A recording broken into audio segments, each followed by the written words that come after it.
근감소증이 있다는 것은 뭐냐면은 근육이 부족한 거거든요. 그러면은 근육의 구성 성분은 뭐냐? 단백질입니다. 단백질은 근육의 구성 성분뿐만 아니라 사실은 우리 뇌 속에 신경 전달 물질의 중요한 구성 성분입니다. 만약에 이런 단백질이 우리 몸에 부족하다면은 근육뿐만 아니라 뇌 속에 있는 신경 전달 물질의 수도 감소할 수밖에 없죠.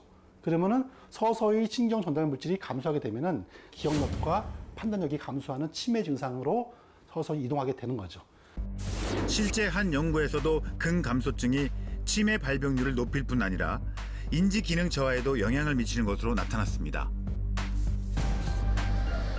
우리나라도 근육 건강에 적신호가 켜졌는데요. 한 연구에 따르면 65세 이상 4명 중 1명이 근감소증을 앓고 있는 것으로 나타났습니다. 근감소증이 있는 경우 사망하거나 요양병원에 입원할 확률이 남성은 약 5.2배, 여성은 2배 이상 증가한다고 합니다. 근육이 줄거나 약해지는 것을 막는 핵심은 바로 단백질입니다.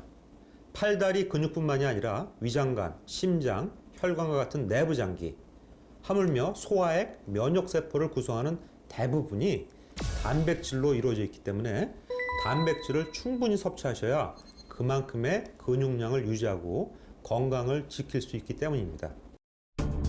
하지만 우리나라는 OECD 회원국 중에서도 단백질 섭취량이 크게 부족한 나라 중에 하나인데요. 60세 이상 노년층의 절반 가까이가 일일 단백질 섭취량이 부족한 상태입니다. 특히 노화에 따른 근감소증은 특별한 처방약이 따로 없기 때문에 충분한 단백질을 평소 규칙적이고 꾸준하게 섭취하는 것은 아주 필수적입니다. 특히 여성의 경우 동물성 단백질보다 식물성 단백질 의존도가 높았는데요.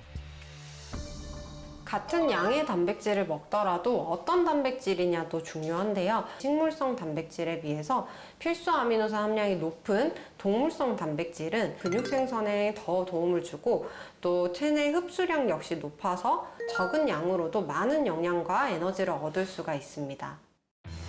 그렇다면 근육 생성에 도움이 되는 음식은 뭘까요? 나이가 들수록 근육은 곧 건강의 지표라고 하죠. 그래서 제가 오늘 여러분의 근육 건강을 위해 준비한 음식이 있습니다. 궁금하시죠? 따라오세요. Follow me. 자, 소개해 드리겠습니다. 지금이 딱 제철이죠? 짜잔! 바로 오징어입니다. 와, 싱싱한 거 벌써? 한국인이 가장 좋아한다는 오징어. 요즘 같은 여름철 영양식으로 그 말이죠. 이 오징어가 근육 건강에 좋은 단백질 덩어리라는 사실 여러분들 아셨나요? 근육의 수명을 끌어올리기 위해서는 이 운동만큼이나 중요한 것이 바로 동물성 단백질 섭취라고 하는데요. 이 오징어에는 근육 성장에 도움을 주는 타우린이 생선의 2배에서 3배, 육류에 무려 25배나 많이 함유되어 있다고 합니다. 와, 대단하네요.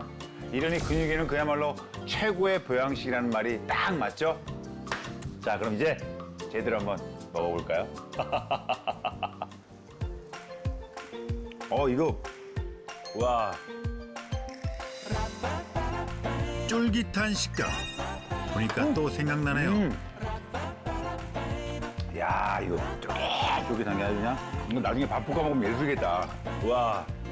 오징어로 제대로 근육 건강 챙겼습니다. 오빠이에게 시금치가 있다면 오늘 저에게는 바로 이 오징어가 있습니다. 근육! 없으니까 오징어를 먹는 거예요. 없으니까 제대로 챙겨야죠. 여러분도 근육 건강 꼭 챙기세요.